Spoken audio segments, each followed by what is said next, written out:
Welcome to our channel. Today we how to enable Fidelity alerts for better stock watchlist productivity. Easy tutorial step by step clearly.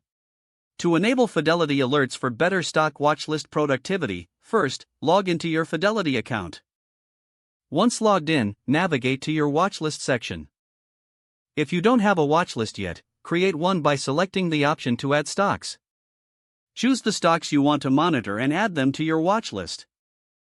After setting up your watchlist, look for the Alerts option within the watchlist settings.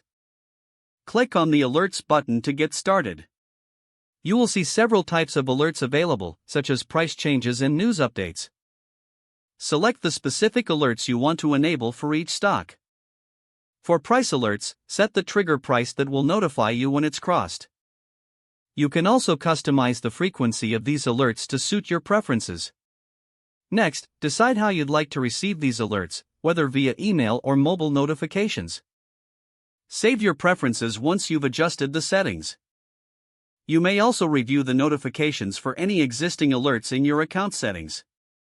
Make sure to check that your contact information is up to date for receiving alerts.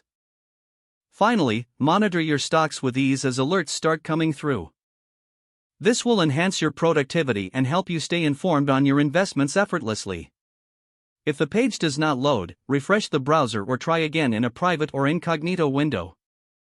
Make sure you are using the correct email address, then retype it carefully to avoid small typos.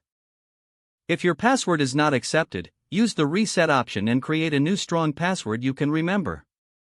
Check your spam folder for verification or security emails, then complete any requested confirmation steps. Enable two-factor authentication if available to improve account security and reduce unauthorized access risk. After signing in, review your profile details so your contact information and settings are accurate and current. If you see an error message, note it down and try again after restarting your device and internet connection. Log out when you finish, especially on shared devices, to keep your account and payment information secure. If the page does not load, refresh the browser or try again in a private or incognito window. Make sure you are using the correct email address, then retype it carefully to avoid small typos.